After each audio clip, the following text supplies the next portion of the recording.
Back here on the GSMC Chip Shot Football Podcast for the final time in today's show. We're going to go over J.J. McCarthy's Pro Day and one of the biggest risers in this year's NFL Draft, one of the biggest stories, potentially the biggest story depending on how you view all of these moves panning out with the Vikings, with the Chargers, the Arizona Cardinals being a spot to trade into. J.J. McCarthy could arguably be the biggest catalyst of how all this draft pans out. A lot of attention is put on the big three, the top three picks in the draft, Caleb, Jalen, potentially Drake May. That has really seen or driven this whole narrative around the draft. But if you really look at it, JJ could really be that spark that changes and flips this draft on its head, forces a team to trade up really high, give up a lot of stuff, and really go all in on J.J. McCarthy. And that's just all based on the sort of season that he had and the combine workout that he had. Already impressed people, like I mentioned at the combine. The season goes without saying. He had a great end of his spell there in Michigan, winning the national championship, was on the best team by far in all of college football. So already he's coming from a winning program. He knows what it goes into winning and what that whole sort of process is like. People just really had questions about his production, his numbers, the sort of athletic traits you see with some of these other guys like Jaden Daniels running all over the field, his running ability, as well as passing. Same with Caleb, his running ability, his ability to extend plays and throw the ball a million miles down the field accurately. That draws people in a lot. So JJ was really the only one that kind of took a step back, but was the only one really under question with some of the numbers that he put up.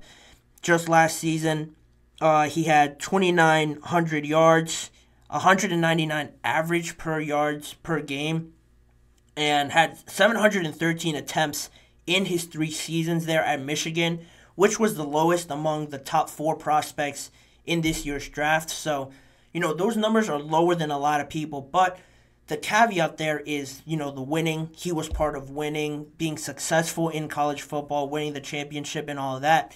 So that was the biggest thing. And with his pro day now last Friday, a lot of people went there to see some of his throws, some of his timing, ball placement, and all that sort of stuff.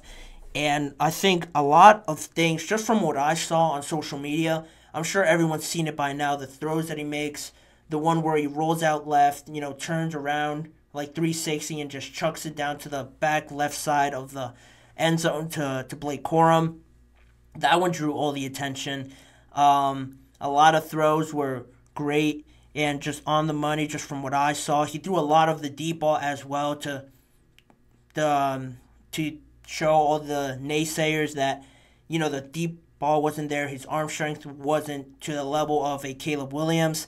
All of that he put on display on Friday, and ESPN's Matt Miller was one of the people that commented, kind of summed up his pro day when he said, McCarthy's throwing session lasted nearly 25 minutes and was clean with just 2 clear misses while showcasing sip, touch, while hitting a lot of deep routes with easy power and velocity. Like I mentioned, you could see all of those throws on social media. They were posted all over the place, hyping J.J. McCarthy up even more.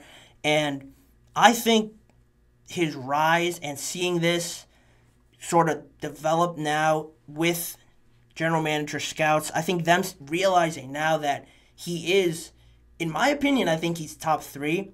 I would take him over Drake May, in all honesty, just because I think you can compare the talent with Drake May, but the winning is the biggest thing for me. Coming from a established great program in Michigan, success with Jim Harbaugh, that NFL-like environment that Harbaugh provides, clearly now that he's also in the NFL, I think you can't really measure that and his sort of character, attitude, and mental side of it. I think, Drake May can't do anything about it because he was in North Carolina. If he were to change it, obviously he would be in a better situation if he were to determine that.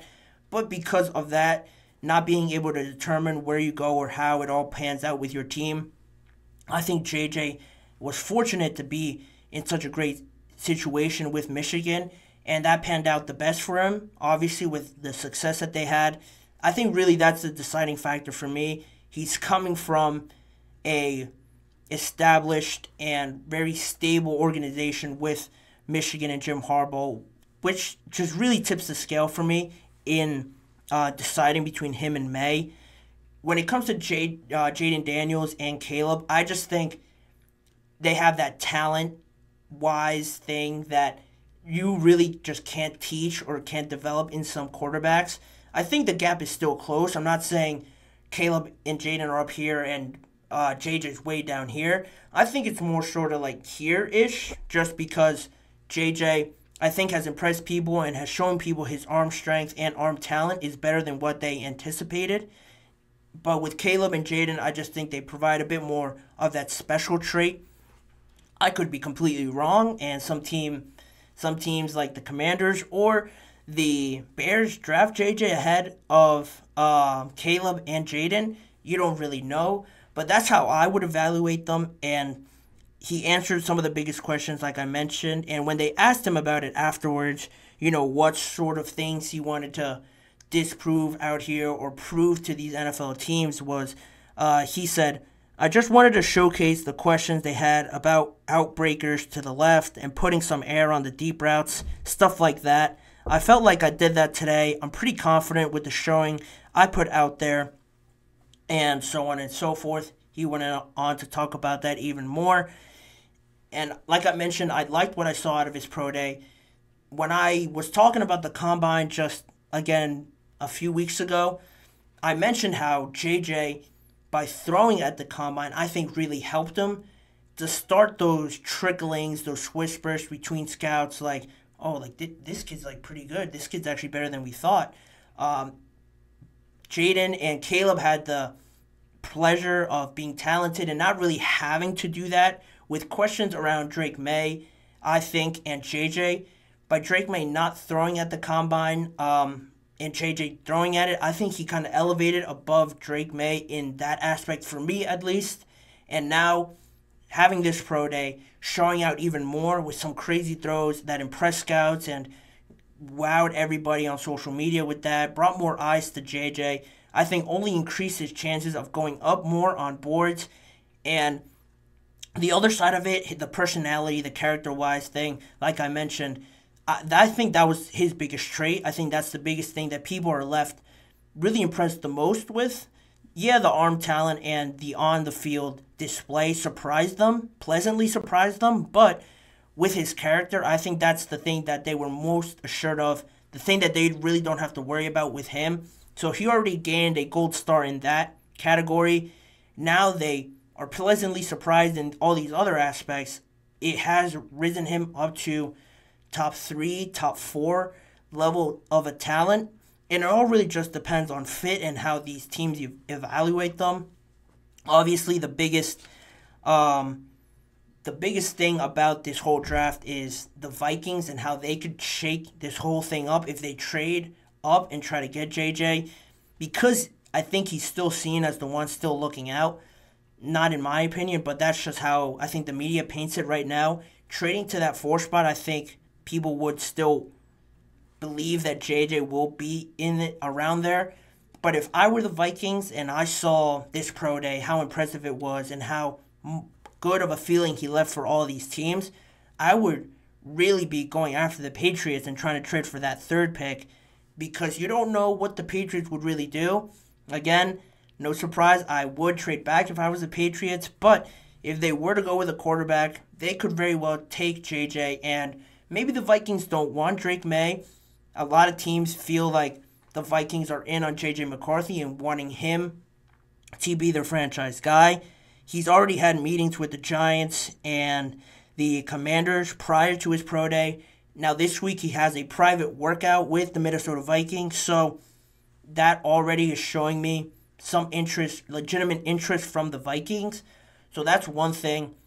Today at the NFL Honors Meeting, Jim Harbaugh reiterated his sentiment, saying that he is the best quarterback in this draft and the best quarterback that he's seen, at least at the college level. he said it's something about his mental and how he gets on the field. He just turns into a killer, is how he put it. So that, on top of everything else, I think JJ's really done no harm at all in this offseason. It's worked out the best for him. And the biggest topic to me is if McCarthy makes it to 3 and 4, like I mentioned before with the Patriots, what is he going to take for maybe the Giants or the Vikings, like I mentioned, to move up right away? I think this is probably a trade that we're going to have to wait and see on the draft day and how it all pans out. But that sort of factor of having the confidence to wait, not jump the gun and overpay right now for a draft pick, having the confidence to sit and wait to see how it all plays out is risky because your guy could be gone. But if he gets to number 3, I think it could really get exciting in this draft, because if JJ's still there at 3 with Drake May, you're going to see a lot of people, or it will be reported after with the Patriots, that a lot of teams, a lot of people are calling them to trade whatever is necessary for that pick. And if I'm the Patriots, I say that I'm open to trading that 3rd pick, but I'm not really considering anything until draft day. If they decide that's the way they want to go and accumulate draft capital, I'm not saying anything until draft day. Then I'm picking up the phone and seeing what teams are willing to give up to get the best out of my situation. Because like I mentioned before, the Patriots need more than one quarterback to change this thing around. Waiting to see how desperate teams get, I think, is the best scenario. The most entertaining scenario, definitely, for all of us watching at home. It always leads to the most surprises. And just to wrap this whole thing up, I think one of the biggest pro days undoubtedly this offseason was this Michigan one, and seeing how JJ participated, because Michigan, coming off of a national championship, had a lot of great players, a lot of talent that people went to see.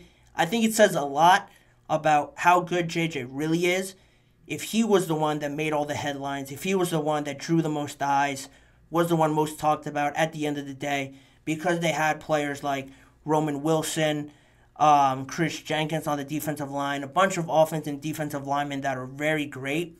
I think it says a lot. If you didn't get a chance to watch the pro day or see some of the throws, just seeing that JJ was the one that was the real superstar out of all of these talented players, I think it tells you all you need to know if you need a quarterback in this draft.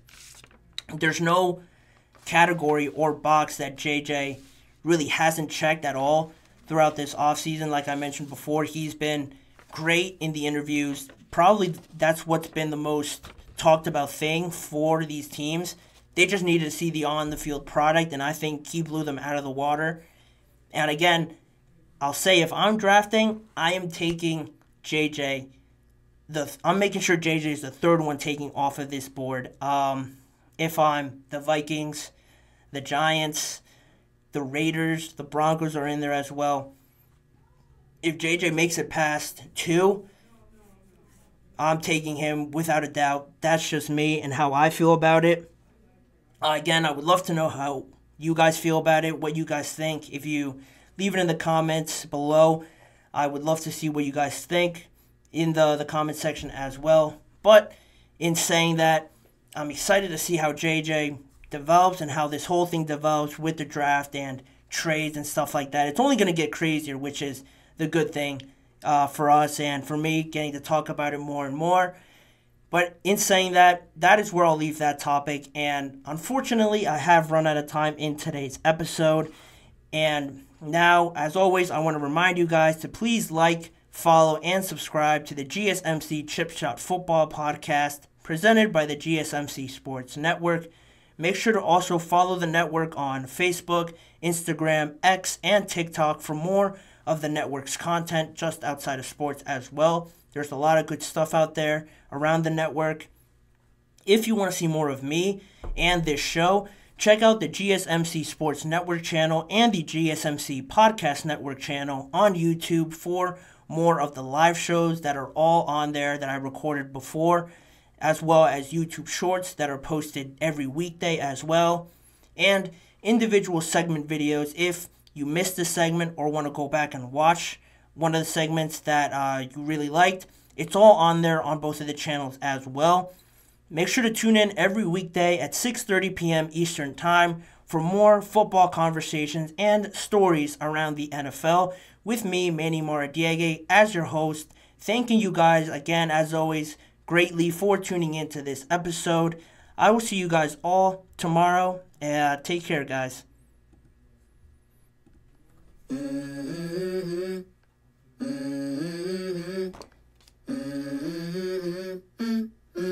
Let's go. I wake up to a little bit of drool on my pillow, feel like it's gonna be a bad day. Yeah, I'm tired of shit, and the coffee ain't hit yet. Damn, ain't that great. I don't wanna go.